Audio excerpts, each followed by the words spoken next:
Hello, everybody. It's Michelle Jackson. I am here for a Pen Posse Roundtable. And today we have two amazing writers with us to talk about book marketing. Book marketing, what you need to know to thrive at book marketing. And this is important because on the Black Writers Workspace, which is our private Facebook group, we are often talking about some of the things that are important to us as writers.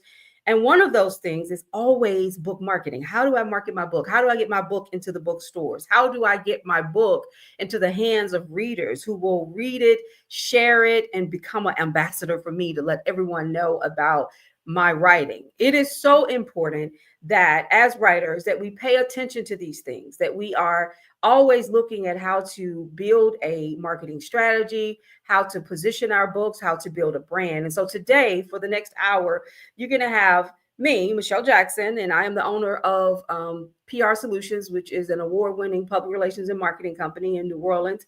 I am also the founder of the Black Writers Workspace and direct2author.com. And you're going to be listening to the amazing Julia Royston, who is going to talk to us. She has published hundreds of books. She is an expert in marketing, and she's going to be giving us such great information. We're going to meet her soon. And then we also have Miss Tori Jones, and she is a fiction and sci-fi author. And it's so great to have her because she's new in many ways to this. And so I've published 3 books, working on my 4th. And I know Julia has published many books, and Tori is going to be someone speaking to us about what she has experienced as well. So let's bring them on the screen. Good morning. Good morning, ladies. How you doing? Excellent. It's an early day, and I so appreciate you being here. But this is so important. It's always important to talk to our writers about book marketing. This is a question I get all the time. How do I market my book? My book isn't selling. How do I get it in the store? How do I get it in the library? Why no one wants to buy my book? And I have some people who get so discouraged. They're like, hey, what did I do wrong? Why is this happening to me? I put so much of my love and attention and passion into the work, and it's not moving. Well, I want to give everyone some data before we get into introductions, because I want to set the stage for why this conversation is so important. In 2021, there were 2.2 million new self-published titles published. 2.2 million in 2021. Okay, we were coming out of COVID. People had a year and a half to write these dynamic books and began to flood the marketplace with these books. So what we saw in 2027, there were about 1 million. That's when we first began. 2017, we start to see over 1 million books being published, self-published every year. So by 2021, we're at 2.2 million. I want you to remember that number because that's a lot of books. That's a lot of books that have to be marketed that you're now competing against. And so as writers, we're writing these books, and these are our passion projects. But at some point, we have to become entrepreneurs. We have to start thinking about, how do we move these books? Average sales for self-published books, 250 copies. Most of us only sell about 250 copies. Think about that. That's not a lot of books, right? No. That's not a lot of books, Julia, is it? Not at all. No. Right, but that's over the lifetime. That fact is widespread. No, but that's the lifetime. That's the lifetime. The lifetime of your book. Average author income. The average self-published author makes $1,000 per year from their book. Average $1,000. Average number sold 250. So when we talk about book marketing, writing the book is one thing, but actually getting the book out there and being able to be successful at marketing the book is imperative. And you have to be willing to compete, and you have to be willing to open yourself up. If you're an introvert, step outside the box. Mm-hmm. If you don't like social media, suck it up and get on social media. If you don't want to do a reel, you don't want to go live, come on, put your big girl wig on. Let's go live. You're going to have to do it all because you're competing with so many books, and so many of us are only selling books, that 250 is probably family and friends. So you're not selling outside of your tribe. So that was my spiel. We're going to spend the next hour talking about marketing. You guys can drop your questions and we're going to get to them. This is all about you. But first, we want our two guests to introduce themselves. And let's start with you, Julia. So I'm Julia Royston. I own PK Royston Publishing, Royal Media and Publishing, and the Book Business Boss Consulting, where I'm always helping you get your message to the masses, turn your words into wealth, and be a book business boss. That's right. Excellent. Excellent. Tori? I am a 2-time self-published fantasy fiction author. I'm working on book three. I'll have some news January, February-ish about book 3. So I'm excited about that. So yeah, I'm very new to the book world. And that's why we love having you, because I published my first book in 2010. I used a vanity publisher. I'm very transparent. I spent about $1,500 working with a vanity company. They came in, they did the editing. No, they didn't do the editing. They just did the publishing and the cover. And I spent about $1,500. Then I spent another $500 on editing. And I had one editor who just put in a bunch of comma splices. So I had to find another editor and pay them another chunk of money. Okay. So this process, that was 2010, before, at a stage where self-publishing to me felt very much like, oh, you couldn't get a traditional publishing deal, so you decided to self-publish. But really, I never went for a traditional publishing deal. Now self-publishing is what everyone is doing. Everyone is doing a lot of the stuff. Even some people who have had publishing deals, major ones, are now self-publishing because of the control that you can have. So it's great to have someone new to this with us, so you can represent those new voices out there who are asking questions about things that I didn't have to contend with in 2010, although I've published books since then, but I've had to learn about coming up. So thank you, Tori, for being with us. Thank you, Julia, for being with us. And for all of you out there, thank you for being with us. And don't forget to drop your questions. So let's talk a little bit about your writing process quickly. Julia, talk to us about, well, first, let's go back with you. How many books have you published? Let's just keep it real. How many books have you published? Okay, so I'm running to 500. Okay. But I've written myself with my journals and all that. Most people say, well, there's nothing but lines in them journals and all that kind of stuff. If that's a product, boo, and I'm able to make money off that product, that's a book for me, love. So altogether, I'm running toward 135. Excellent. My journals and all that, because I do a lot of journals for kids. So as much as you think, okay, the journals are an adult thing, some of the kids don't want to read the words. They want to write their own words and draw the picture.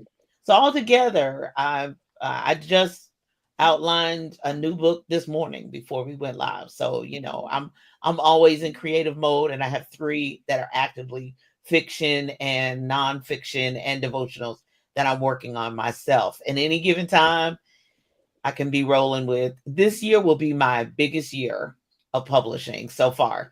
I'm at 72. Excellent. Yeah, that's a lot. For a solo person, that's a lot. Absolutely. But we have someone who's an expert, and that's why those of you out there, drop your questions. We're going to really depend on you. For those out there who have questions, go on and get them out there. We only here for an hour. We normally do 2, so get your questions out. But Julia, talk to us. Let's go to the mindset of writing before you even put pen to paper in regards to preparing for the future book marketing. And I say that because your marketing strategy needs to start right along with your writing. You don't write a book, finish the book, and then say, oh, how do I market it? So talk to us about the mindset that you have to get into from a writer's perspective, as well as a book marketer. How do you prepare? Okay, so going all the way back. Okay, so my company will be 17 years old in February. Okay, so when I went back to the beginning, it was just a mandate. I had been journaling for years, and I was a singer, so I was already on stage. So I'm a little bit different than other people. The book was just an additional product for me, and it was a mandate. It was a book It was a CD, music, and my poetry, and a DVD, music, and my poetry. So I just kind of put my creative worlds together. Now, 17 years, you've got to determine one, the book, and who did you write it for? You need to have a target audience that you're going for. Mm-hmm. Now, because I travel full time, 6 years now, full time, I know where I've been and I know people who want what I have to offer, who read what I have to offer. I go to 2024, it'll be 40 events I attended in 2024. So with 40 events, I can map out a marketing strategy of what this group, when I go back in 2025, the Lord be my helper and keep me alive, what they're going to want and what I'm going to have on that table. So who did you write it for? Some people can't tell me that. They don't know that. They don't understand that. So when you're writing, even before you start writing, you've got to understand who you're writing for, because not only will that be the audience that you're going to market to, but that's the vocabulary that you're going to use in that book. So if you're a PhD and you're writing to elementary school children, you're going to have to take your vocabulary to a whole nother level. If you are writing to college academics, that PhD level, great, but don't look for the average person on the street to want to read that and have to get a dictionary at the same time. And you're thinking, oh no, I wrote it for. No, you didn't, love, because the words on the page do not appeal. I don't care what the cover is doing. The words on the page is going to be too overwhelming. They're going to close it up. So that has to be your mindset. And then, of course, as you continue to go on, then I don't care what kind of deal you have, the market is going to tell you of what's selling. The market is going to, your audience will tell you, you'll have a desire. Oh my gosh, I really want, but you've got to make sure the market is ready for what you have. We said 2.2 million books in 2020, 2021, 2022. Okay, we know that 5,000 books are uploaded to KDP every day. That's not Ingram. That's not drafted digital. That's not your own from your own website. We know that it's 5,000 every day. Okay, so there's 5,000 books being uploaded today. So therefore, how are you going to stand apart? How are you going to make yourself unique? So the market will tell you, your audience will tell you, and then where your vocabulary and your past successes will tell you too as well. So I love that. Target audience, everyone. If you've got a sheet of paper out like me, constant student, write this down. You need to understand your target audience. Yes, you do. Who are you writing for? Who are you writing for? I run into so many writers because of the Black Writers Workspace and the work that I do. And they're like, I'm writing for myself. I'm not writing for blah, blah, blah. Okay, well then don't stress the sales being what they are. Now, but when you're saying you're writing for an audience, you have to know that audience. You have to know, as Julia said, how to speak to that audience.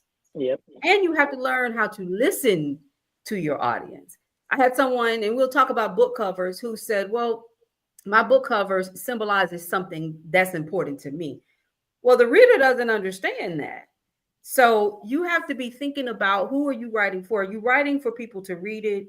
It's for the audience. Then you have to care about who that audience is. If you're writing for self, then okay, no, everybody's not going to buy a book that they can't connect with. Tori, talk to us about, what do you do to prepare for the book marketing, and when do you start preparing for it? Well, my first book, you could say it was a trial and error because it was my first time. I did decide at the beginning to self-publish because I feel like my story is good enough and I want to keep that with me, as far as the control and overall understanding of the business aspect of it, right? So I already said that I wanted to go with the self-publishing instead of trying to market for a traditional publishing deal.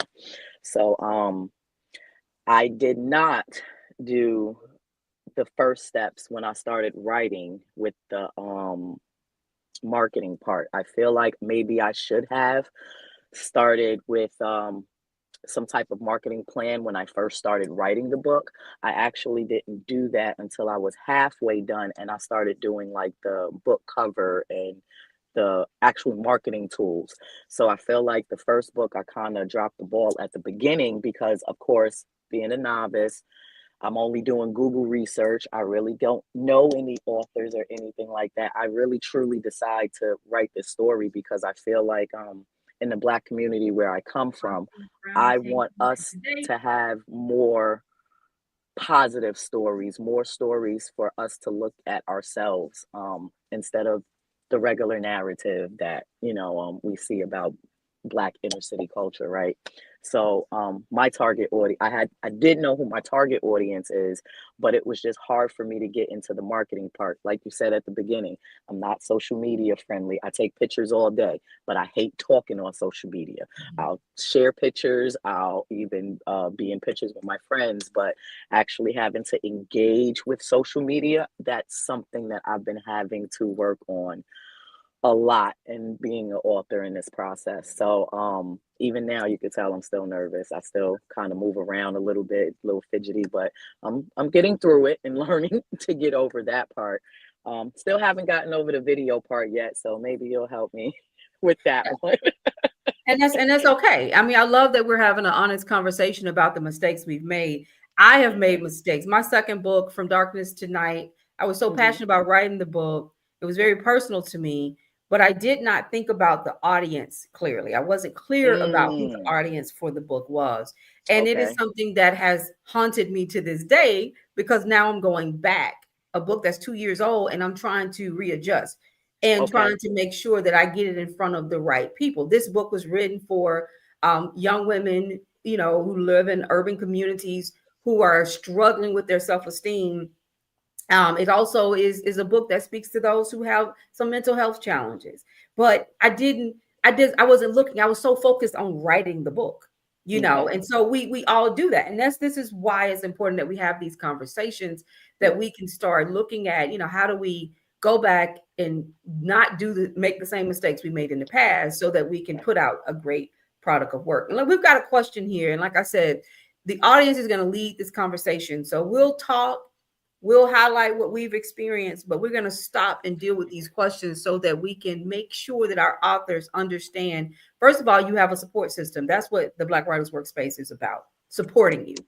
And secondly, that no one is perfect in this. But I want to say this before I answer the question. We have to keep writing, everybody. Okay? Yes, they're banning our books. We are up against so many situations that could hurt book sales. Online book sales are actually, bookstores are coming back around. I posted an article about Barnes and Noble the other day and saying how their sales are so high. People are going back into bookstores. So where so many of us have been so focused on the ebooks, now we've got to pivot and start thinking more about how do we get our books on shelves.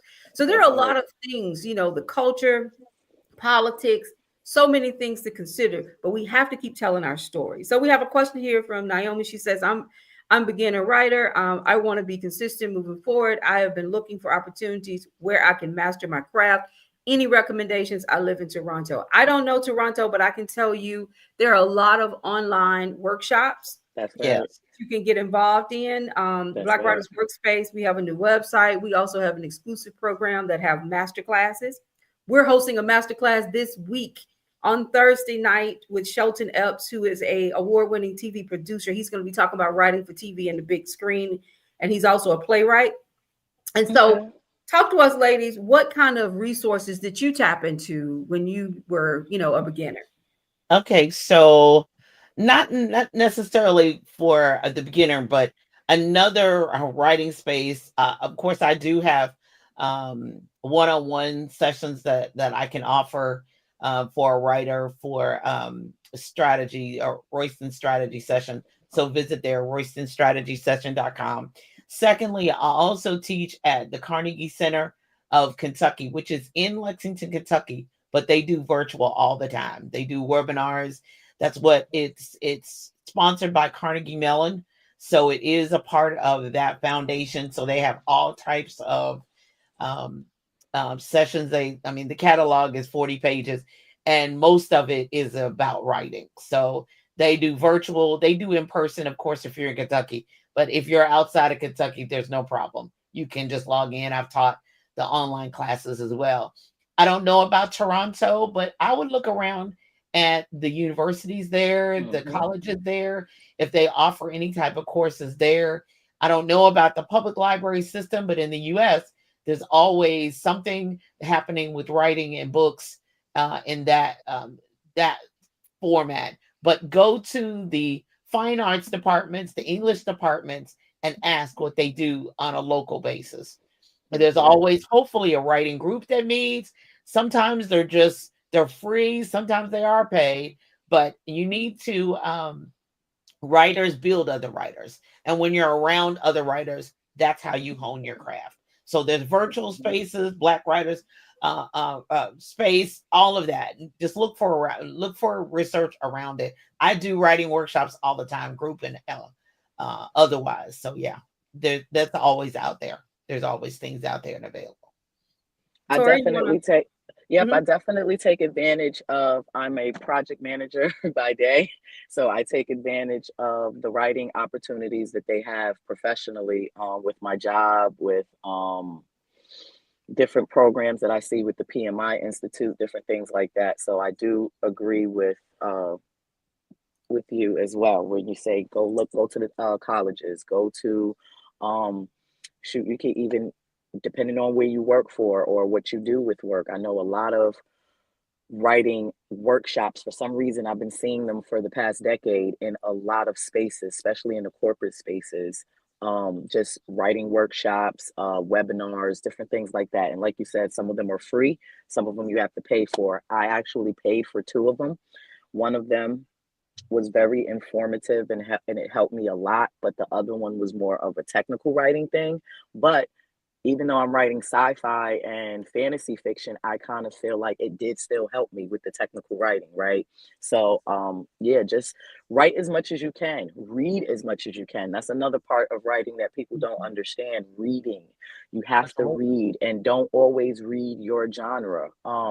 Personally, for me, writing sci-fi and fantasy fiction, I actually stopped reading fiction because I don't want my ideas clouded with others from what I read. So I try to stick with more nonfiction books and biographies and stuff like that. But even though that's not my genre that I'm writing, I noticed that helps a lot with my writing, with reading those books. So that's also a good thing. Stay consistent with reading, stay consistent with your writing.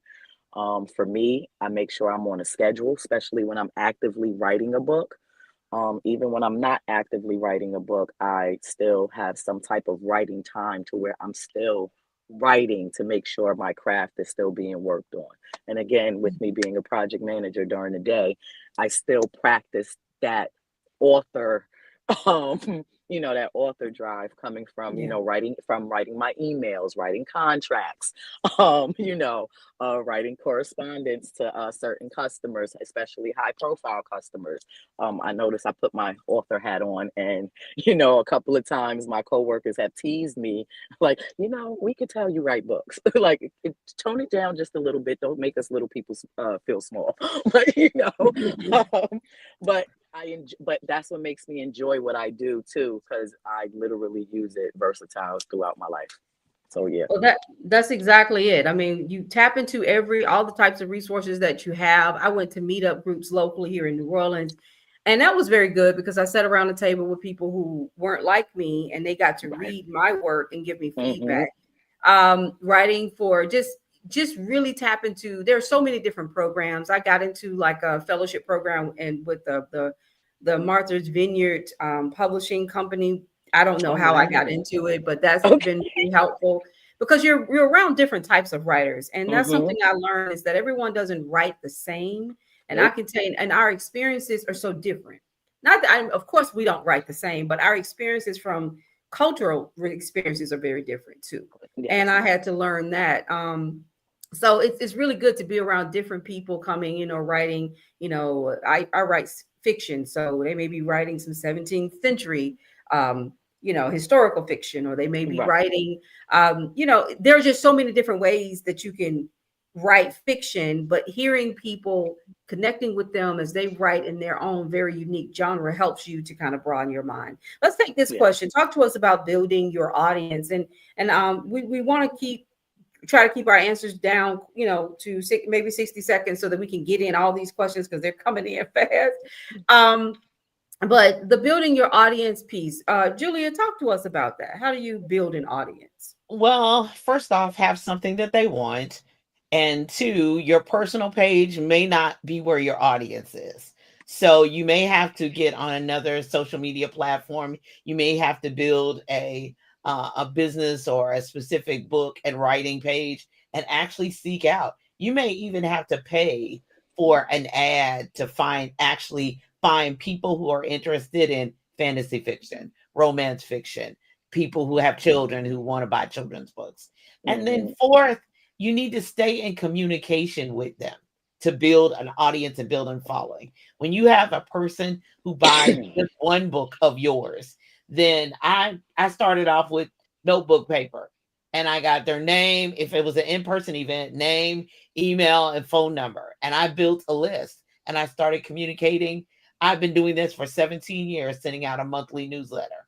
So therefore, that's how you build a tribe. That's how you are able to communicate. You got to have content that they want, but it has to be two-way communication. You cannot just communicate with them when you want to sell something.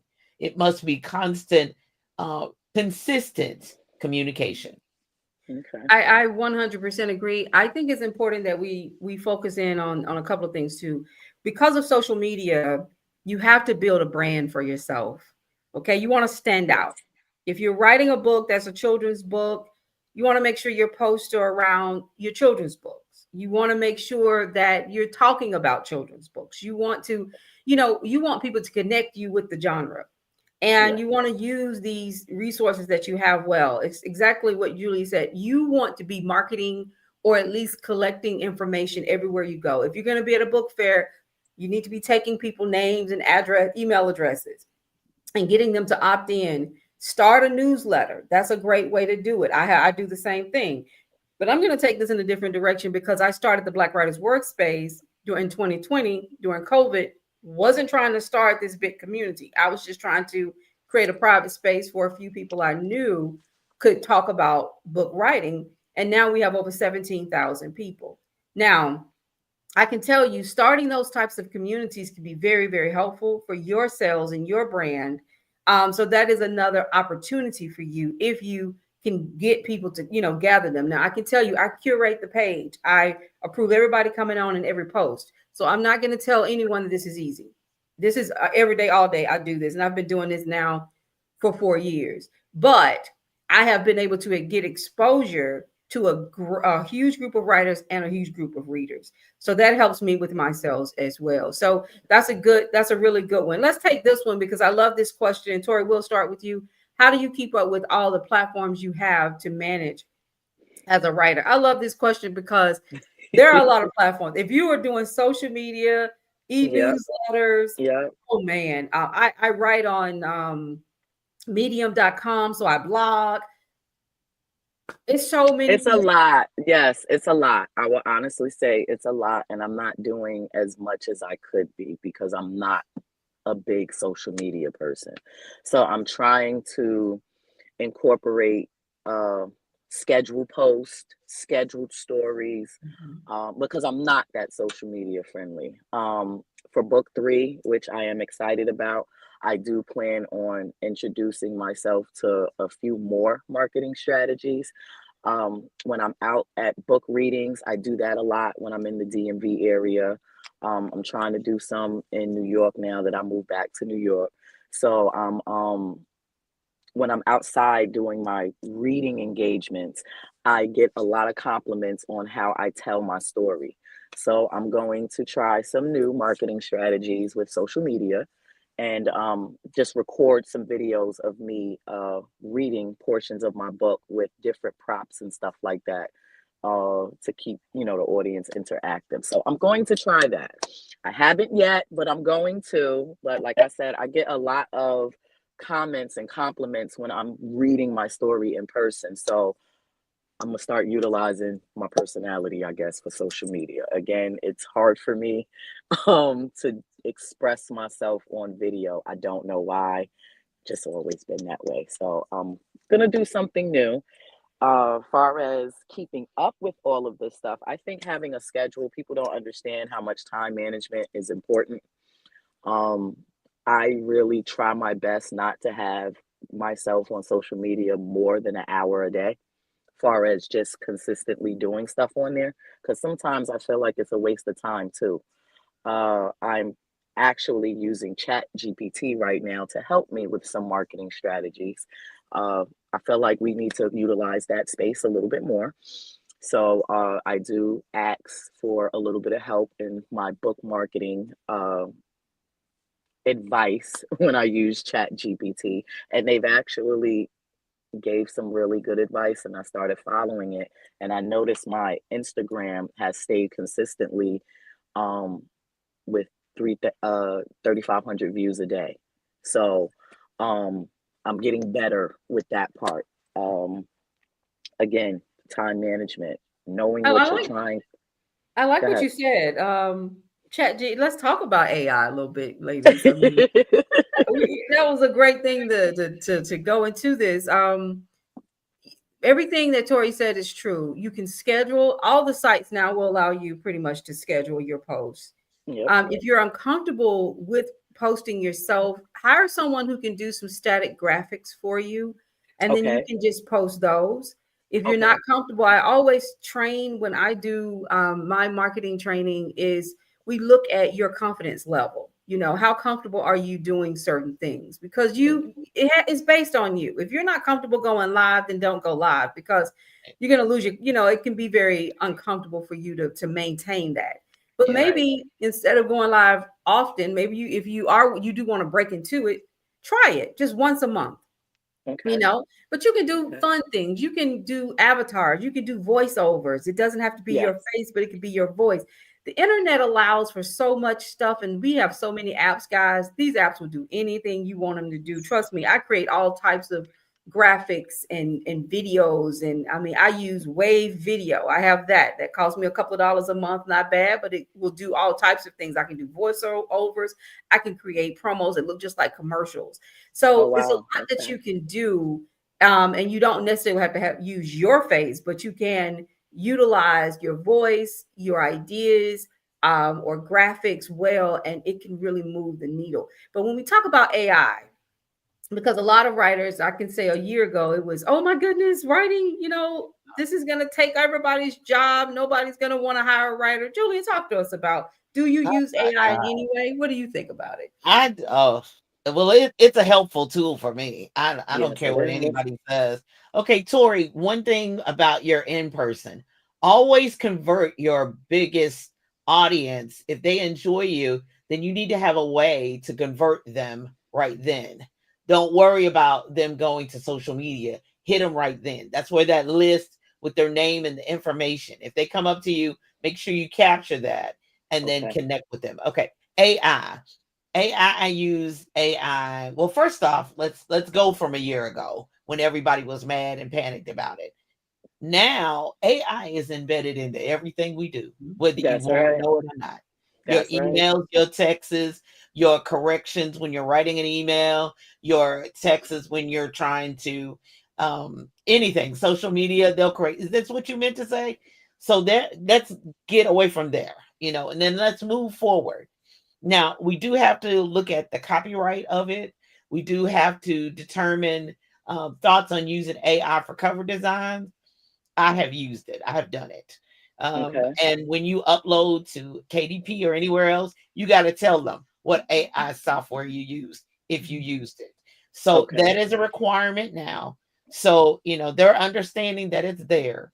I'm kind of a purist when it comes to actually writing my words, but using something for ideas or using something for images. And no, I did not fire all my illustrators. I still use them as well, Okay. but I want more products for more profits. So therefore, I have one that's being drawn by hand and one that may be AI generated. Another thing, I was at a Montessori event, and Montessori teachers and educators, They want real life images rather than drawn cartoonish images. That's what they told me. And so therefore they pretty much bought out the images that I had done with AI. So you have to consider that. I thought education's education, teaching, whatever. It's not. So they're looking for a specific image, and that image that they're looking for is AI. So, that put a whole nother spin on what I do and how I do it. You got to figure out, you got to get an understanding, an education, and then figure out how you're going to incorporate it. You do have to tell. You do have to let them know. Otherwise, you don't want to be blocked and eliminated from being on any of the platforms. I don't have any problems with the AI cover designs. You just have to be careful of what they look like. Make sure they got two eyes and they got all the fingers and hands. You just have to, you really have to just look at it and determine, yes, this is it, high quality or whatever. But yeah, I agree. I I haven't say, used it.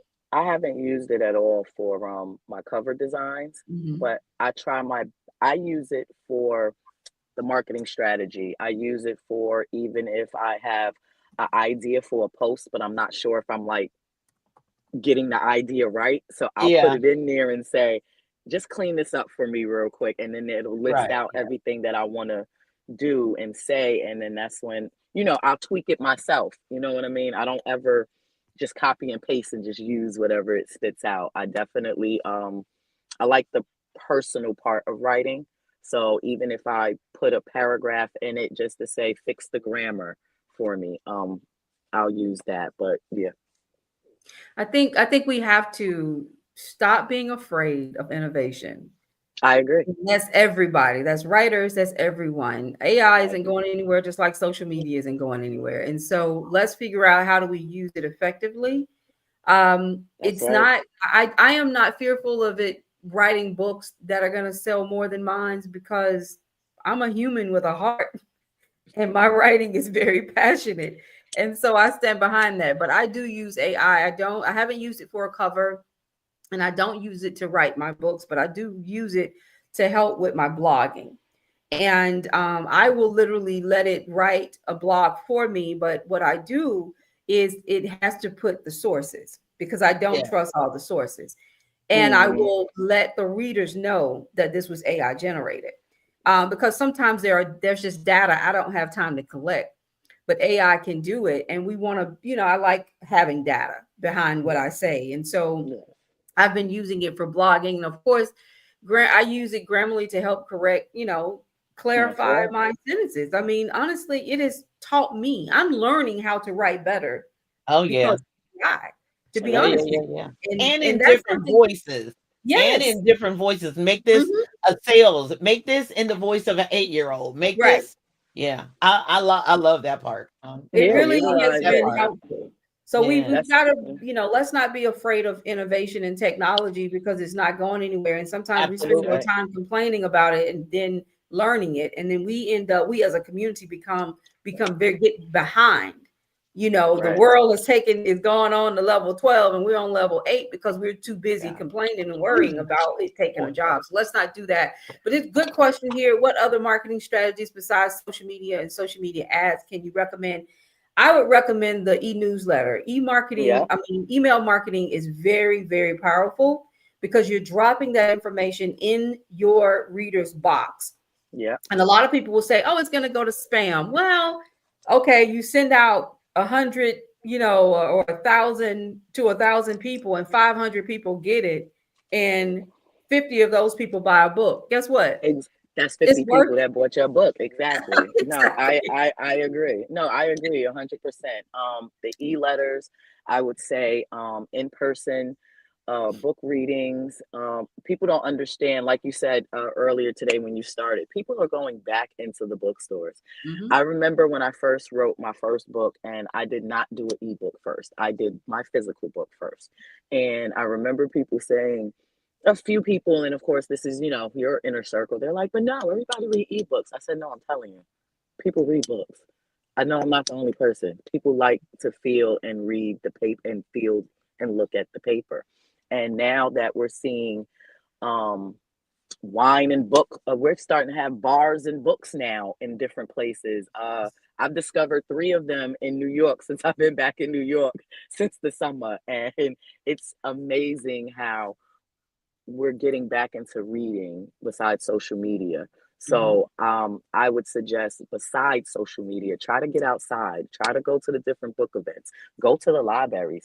You don't know how many people I randomly walked up to the library. Here, you should and give them my marketing card for my book. Hey, you should request my book in this library so it'll be here. And that's just randomly. Well, live stream is still hot too as well. You're still going to need videos, short snippets, all of that, live stream. And then my second one is iPodcast, but being on people's podcasts. Yes, not your being own. able so that it continues to share, and it takes a life of its own, because people see me and I'm like, where'd you see me at? So those 2, live stream, video, talking about your book, in-person newsletter, all of it, social media too, all of it. Absolutely. And I'm going to plug something. Every time I do a Pen Posse, what do? I put it on social media and I say, are you interested? Then I send it out in a newsletter. Would you like to be a panelist? Yes. And I do that for just what Julia said. If you really want to market your book, then you have to get in front of that camera at some point. So when people offer you an opportunity to be on a podcast, take it. Take it, and talk about your book, because this is not just going to show now. This is going to be on my YouTube page forever. And so people will watch this over and over and over again. And so, take those opportunities and get out there. I'm going to also plug book fairs, and not just, it doesn't always have to be a book fair, but book fairs are very important. But go out to other fairs. I did the Hispanic Chamber Business event a couple of weeks ago, and I just set up. I was like one of the only authors out there. So now I'm the only player in the whole room. Those are the best ones. Those are the best ones. Absolutely. So you don't have to go to an event that's strictly around books, but go to events where people who are looking to buy art will go and set up. And a lot of times they'll let you do it free, or it would be $50 or $100, but it's not as expensive. And so now you're the only one. So you're not competing with other authors. You're just out there as representing publishing. And that's a great thing. Another thing is that Barnes and Noble here in New Orleans, I can tell you, and it's probably everywhere, they will let you come in and do book signings. So do not hesitate to walk in there and say, hey, would you let me do a book signing? It's amazing. They're trying to do more things locally. And I think, Tori, to what you were saying, that's why a lot of people are going back. They're being more of the local safe space, what bookstores used to be. Remember, bookstores used to be that local safe space. You go in there. Right. No, it really was. And actually, I have the opportunity to do a book signing at one of the biggest Barnes and Nobles in Bowie, Maryland, this coming February, with the Meet the Image Solutions team, to where it's going to be a team of featured Black authors for Black History Literary Weekend. And Barnes and Noble is one of the stops in Bowie that we're going to be at. So it'll be my second time doing it. I will say it was amazing.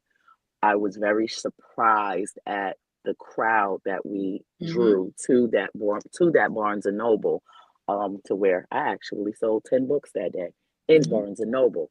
So that was, I was very happy about that, guys. So yeah. I did that. Last year I went to Barnes and Noble in my area. I asked them if I could host a Black Writers Workspace, Black History book fair, local author book fair. I brought in 8 authors. No, it was 6 of us. We sold about 60 books right there for 2 hours. And what I was excited about was how eager Barnes and Noble was to have us in. They were like, come out. Yeah, we love it. Because what they're going to do is they're going to run the books through their system. They're going to make their money off of your books. That's right. Yeah, of course. You're going to give up a little bit of money. But the exposure to, you already have a niche market right there at the store. So don't hesitate to ask. They're looking to do more local things because they're trying to be competitive with the coffee houses and the local bookstores as well. Yep. Let's take this question. Is there a value in book reviews? And if so, are either of you seeking book reviewers, and where do you prefer to have the reviews posted? I'm going to be honest with you. This is something, is there value? Yes. Yes, it is. It's absolutely value. I believe I think that's the word of mouth. Sorry to interrupt, but I really do think the word of mouth is more important than anything. You can get 2,000 views on social media, and that may only equate to 10 sales, okay? But if you have 20 people in the same room telling people how much they love your book, I promise you 40 people in that room is going to buy your book. So I Absolutely. personally uh, prefer reviews more than anything. And yes, I would be seeking book reviewers. My only problem is book reviewers, they they've gotten expensive. Mhm. I'm willing to give you my book for free and maybe even a gift card, but for people that be trying to hit my DMs talking about they charge $200, Mhm. $300 to read a book, it's like, oh wow, I didn't know book reviewers get paid that much. I really didn't. I didn't. See, this is where I say I'm new in the world on this Well, one. I that's didn't kind of know. new Yeah, too, though. I think so. I What do didn't you know think, that. Julia? Yeah, I mean, so culturally, let me just go culturally. Our culture, we're okay. We're more word of mouth because we're very aesthetic. So we're more word of mouth. And my girlfriend in the beauty salon told me about this book or whatever. That's how I used to sell books, is bring my fiction books in the beauty salon, and there we go. And then it moved from there. The other cultures, they live and die by the book reviews. They live in their book soars or crashes by the book review. I do see that there is a value in a book review. Hanging my hat of the success or failure of my book as to whether someone posts, I love it. I enjoy it. I seek it. I do pay book reviewers for reviews, but making that my first line for advertising and promotion, no, that's not my first avenue. If I can get a book review, if people have read it and write it, great. But as Right. far as making that the book is a success or failure over it, no. There is a value, but no, that's not my. I'm always seeking reviewers, so reach out to See, me. I'd be happy to. Yeah, I was about to Pitch say to me. we have some other people saying, "Hey, I'll review your book for you." So, I what I out. do, well, another thing that we do with the Black Writers Workspace is we have a writing competition called Chapter One. And chapter one is we do it every year. This will be our fifth year next year. I'm so happy. We actually this year, we had a relationship with a publisher who actually selected books to publish and give actual publishing deals. So it's very exciting. But Nice. what we do with it is you pay a small fee. It's like $39, but you get to compete for cash prizes. But you also get three people to review your book and to provide your feedback. Okay. So I've been doing competitions for years around the startup community, and I always think that the value in these competitions should be the feedback, not just I pay you a fee and you tell me I lost or I won, but Right. you can have three reviewers send you. We actually send you your reviews, like it'll Oh, that's give you good. everything you Oh, need, that's and it's going wonderful. to Wow. tell you Oh, this yeah, needs that's to be good. stronger, this needs to be this, and they're going to review between 10 to 20 pages or up to 7 poems. Now, Nice. the response we get is amazing because that's what a lot of us need. I also have a list of beta readers on my page if you want to tap into them. A lot of them are free. Okay. But I do think reviews are important, but I agree with Julia. It's not a part of my major marketing strategy. But what is a part of it is what Tori said, which is having people who will go out and scream from the heavens about how great the book is. That may not be Right. a written review, but I had someone with my first book who just loved it. She took it to her church. She sold it. She sold more copies of my book than I think I sold myself because she really enjoyed it. She never went and really did a written review, but she was what I call an ambassador. She was a fan. Right. And Yeah. Right. that's something that we have to, when you tap into those people, when people say, I really love your book, those are the people you nurture and you say, look, help me out. Tell your friends, talk to people. You'll be amazed. Because what Yeah. happens when we love something? We share Yeah. it. We Yeah. do. We We share We it. share do. it. It's like, oh my goodness, But I it's love really critical in the fiction genre. I know it. that for first time fiction writers, that really is. So getting 3 to 5 beta readers and people who've actually read it and can say that. I put that a lot on my graphics and promotional material. If Yep. they post it to Amazon, because Amazon has a funny thing, sometimes they allow non-sales comments to be posted, sometimes they don't. Sometimes they do on Goodreads, sometimes they don't. So having that on your graphic that you own is really, really important. So Yeah. Elise here is the one who said, Tori, she'll read your book for you. And Elise, a friend of mine, she's a book consultant. So definitely tap into her. And Elise, see Elise, I know you're out there listening. Make sure you get Tori's information from me. This is Please. a good question here. This is another good question. Oh, I didn't mean to read that. Anyway, what marketing budget should a new author have per book? This is what I teach. Now, this is just my easy way of teaching this. It doesn't mean that you have to follow it. But I always say, if you want to sell 1,500 books, then allocate at least $1 per book towards marketing. Now that's $1,500. It's not a lot, and that's very conservative. That's on the low end. But I say that because a lot of us think that we're going to sell a bunch of books. Now, first of all, let's go back. We're self-published authors primarily, not all of us, but most of us. So the responsibility on selling these books is on us, self. Okay. So if you want to sell books, it's like selling anything else. You have to make an investment into the sales process. So you're not going to sell the book. And I want to stress this for those of you who write a book and you sell those first 100 to friends and family, and then you can't sell anymore. That's why I said in the we're going to talk about selling beyond the first 100. Okay, you sell those first 100 to friends and family if you can do that. But regardless of whatever happens after that book is written, you need to make an investment into the sales of the book. So if you're going to write the book, don't write it and then say it should just sell itself. No. Nobody. Coke made an investment into the selling their product. Pepsi, Meta, everybody makes a financial investment into the sales of their product. And so that is important that you do that. But if you did $1 per book and you say, I want to sell 1,500 books and that's $1,500, how would I break up $1,500? I would go heavy on, make sure I do my social media ads. I would do e-newsletters. I would do a press release. I always recommend that. Do a press release and send it out. I would look at about 4 or 5 events and go on and pay for some space at these events. Or you may want to get you a marketing consultant. Some people may want to do a publicist. Publicists are expensive.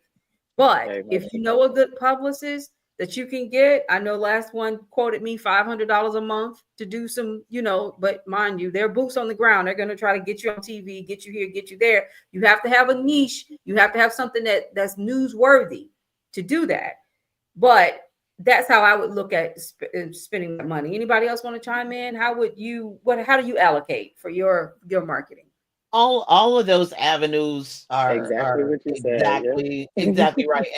And maybe I'm going to use that rule of thumb, the 1,500. Yeah, same. Most authors, after they have it published, they won't spend nothing. They don't want to spend anything else. And it's very hard to make that investment. So I will just add this.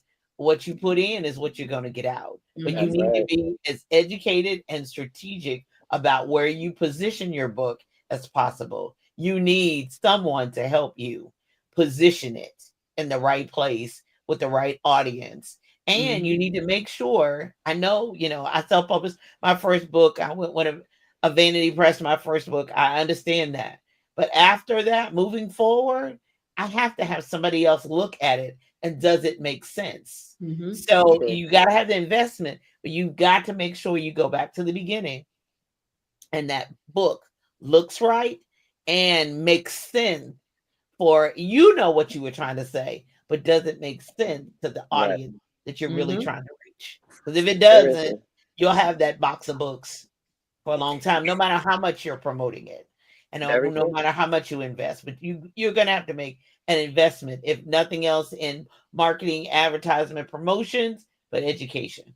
And I say we're going to do like a little firing rounds. This is the last couple of minutes, and very quickly kind of give a few resources that we have. And for those of you dropping questions, thank you so much. I promise you we're going to do this for the full 2 hours in a couple of weeks after the holidays, so we can, because it's so many questions. I tried to get as many as I could get in, but we have your information. So everybody on the screen, Julie and Tori, you can go into Facebook or YouTube. You can see their questions and answer them afterwards. So you still get those answers.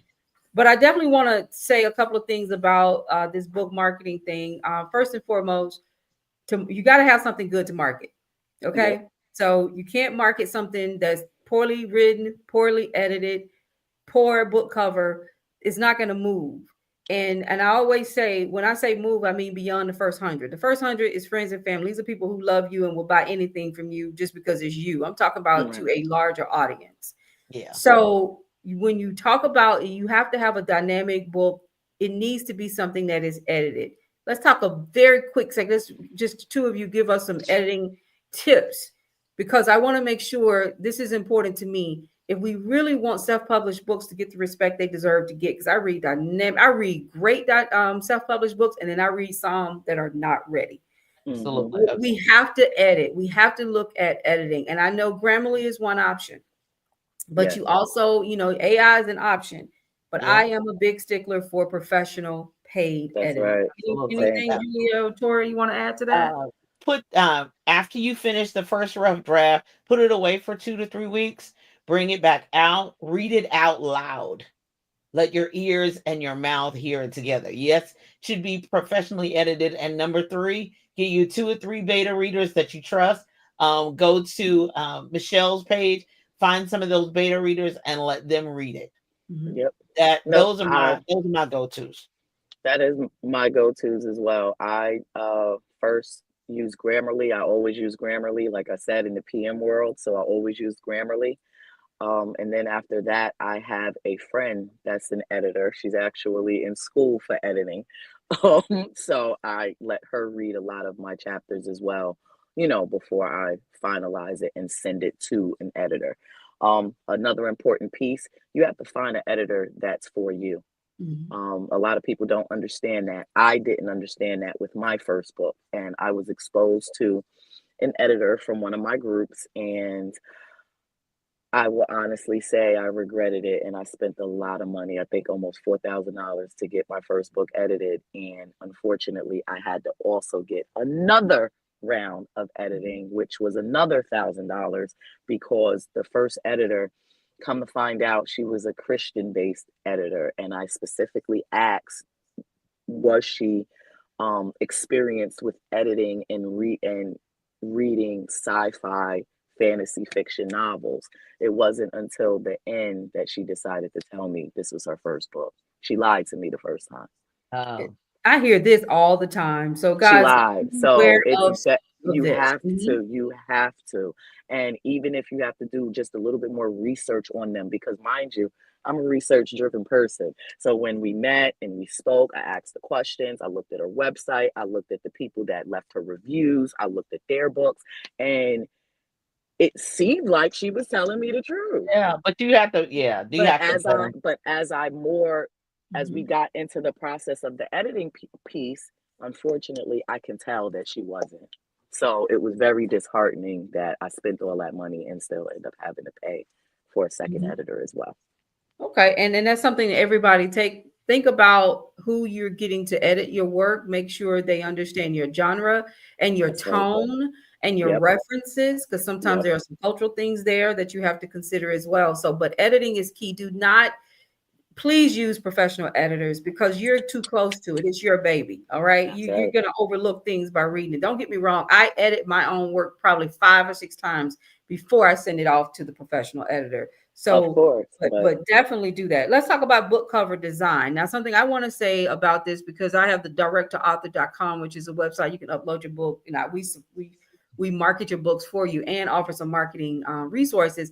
But book cover design, guys, I want that book cover to tell me something that's going on in that book. I have so many people who have good books, but the cover has nothing to do with what's happening in the book, and they say, well, it was something that was personal to me, or let my son design it. And it's like, it is the first thing that people see is your cover.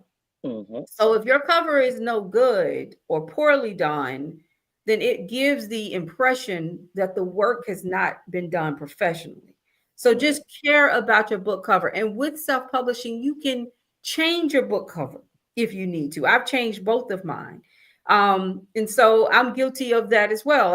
I was so eager to put out my second book. I put it out with a cover and looked at it a month later and went, "Who in the world? What is this?" Well, So and then sometimes when you start, it was okay right yeah. there when you started. But after you get exposure and get more people, and then Mhm. some people, even that I publish, will not listen. And because I'm Mhm. an independent publisher rather than a traditional publisher, I'm like, okay, that's you and God, and y'all stand behind that, and I'll roll on. And sometimes I put my logo on the back, and sometimes I don't, Mhm. because that's a reflection of me. This It is just something gotta make sense. No, I I see this understand. all the time. Mhm. I understand what you mean. I have been blessed to where, again, utilizing your resources. I went to college with a great graphic designer, and me and her have been friends since. And I decided to use her company services for my book cover and website and stuff like that. So that's very important. We have a great relationship, but she will tell me if something's not working. She will tell me if it doesn't look right or if it doesn't make sense. Yeah, but So you gotta listen though. you do, Mhm. you They're, do, you do, after you 500 do, books, they have to listen. And Mhm. you do. fortunately, you listen so that it makes sense. But Yeah. everybody's not gonna listen, so you get in what you put. You're gonna What get you put out. in. Yeah. And it's funny because I had someone on here during the last pen posse who had a traditional publishing deal, and he said, what I do is with my publisher is I have an idea of what I want it to look like, but if they want to go in a different direction, I listen to them because they are the expert at this. And it's telling to the fact that a lot of times when these covers or the editing isn't done, it's because of these personal ideas that we're just so stuck behind. I don't need this edited. I don't need a professional graphic Yes, designer. you I can do. do it myself. And you're like, but you're trying to market a product. And Right. this is a product. And so we have to treat it as such. And so, yeah, I'm glad to hear that, care about your book cover, care about the description on the back of your book too, care That's right. about all those things. That is very Your important. pitch, Let's your talk a pitch. little bit. We've talked about social media. We're going to wrap up by talking about the brand. And we're a little bit over, but I wanted to talk about personal branding and the importance of it. We started out by saying you want to first know your audience, and you're going to write either for that audience or you're going to listen to that market and let that market dictate to you kind of the direction you want to go in with your marketing. You want to set aside a marketing strategy budget, have a budget. Don't do this and put no money aside for it. You want to utilize social media. Social media is free in its Mm-hmm. in some cases. You will I think you should make investments and boost ads, but however, it is something that you can jump on every day and start to promote yourself.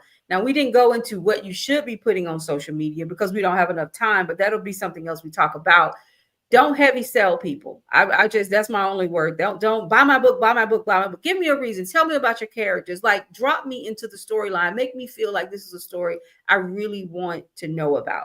And so use social media well. We talked about the importance of professional editing. We talked about going to events, and all these things are really going to be help you build your brand. Who are you as a writer?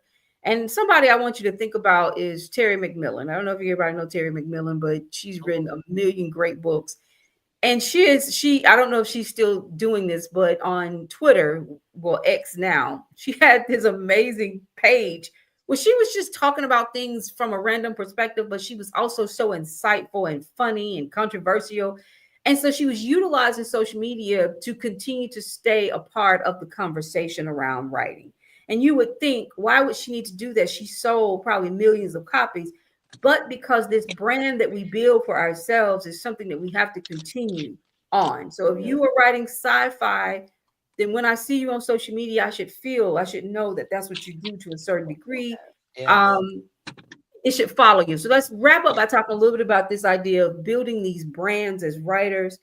Since we talked so greatly about all the different pieces that we need. And Julie, we're going to wrap up with you, and then Tori, you can follow. Well, you've basically said everything, but the biggest thing is, of course, know that the brand is an extension of you, and it Yep. just can't just be about you. But people are investing when they get a credit card or cash or whatever the electronic payment app. They're investing in you. So you're the foundation of this brand, who you are, what you represent, what you're offering, what your product or service that you're presenting to them is. And it's based on not your colors, not your logo, but that's how you make people feel and how you respond to people, how you take care of them, your customer service, your communication back and forth. That's what they're buying in addition to their book, to your book. They're buying that experience of working with you. And so and what you have to offer. So therefore understand that number one, you are the brand.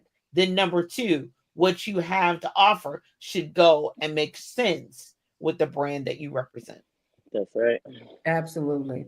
Absolutely. Tori, you want to talk a little bit about building that brand or just give some words of advice to our writers? Um, you guys basically said everything that I usually follow. But one thing that I do say is stick to your brand. Don't allow social media or what others are doing to influence or take over what you're really trying to present. I notice a lot in this writing space, especially for new writers, they try to be like everyone else because they think that that's how they're going to get the sales and stuff like that. And the one thing that I'm enjoying about my experience is I'm getting the love because I'm genuine in who I am and what I'm trying to put out there. So stick to what your story is and what the message that you want to relay. And regardless if people don't like it or not, it's your message, it's your story. So tell it. All right, we're going to wrap it up there. I want to say, Julia and Tori, thank you so much. We got a lot of questions in. There were more coming, but we got the gist of those in. And we're going to do this again soon to talk about book marketing for everyone out there. I want you to find Julia and I want you to find Tori and I want you to buy their books. I mean, Julia's got like a whole bunch of them, so you may have to like get a second job to pay by her. But nonetheless, I want you to support. We have to learn to support each other. That is so important. We have to learn to support each other. And for those who are avid readers out there, don't hesitate to support our independent authors. Yeah. I know that the big boys, the big, best-selling authors are what's in your face the most. And we're buying those books. We're buying the books from our entertainers who are dropping memoir. That's great. But if we really want to support and keep the Black literary community alive, we have to support all these writers, support all of us. And don't assume that because it's self-published, it's not a good book. Right. Because that right there is not true at all. And so please continue to help us to push out and please support the things that we're doing. For those of you who dropped questions, thank you so much. This was awesome. This is going to be on YouTube and it's on Facebook. You can watch it now, or you can watch it later. And so we will be here again. We're going to be doing this again next month. We always take on a topic and just kind of bring in a group of writers to discuss it. We also will be having our masterclass, the Black Writers Workspace. We have a masterclass this Thursday with Shelton Elps, who is a award-winning playwright. He is a TV producer. He was a producer on Girlfriends, Frasier, Friends. I mean, my goodness, you got Miss Pat Show. He's the real deal. And he wants to talk to us. He's going to spend an hour talking about writing for the stage and for the small screen. So if that's something you're interested in, it's free. Just sign up. Do that. And we will be having the Black Ink Book Festival here in New Orleans, May 3rd, 2025. We are also including a Black Ink short movie premiere. So that's going to be incorporated into the book fair. So it's going to be a crazy day. It's going to be amazing. So please, we have booths available for you. And just continue to follow us on the Black Writers Workspace. It's been amazing. And for those of you on the screen, let's drop our information. Go to Facebook or YouTube, drop your links. We've been asked for those as well. And this has been great. So thank you, everyone. Have a great weekend. Thank you. Stay with me. And for those out there, you guys continue to write and continue to stay connected with us. Take care. Thank you. Bye-bye. Thank you.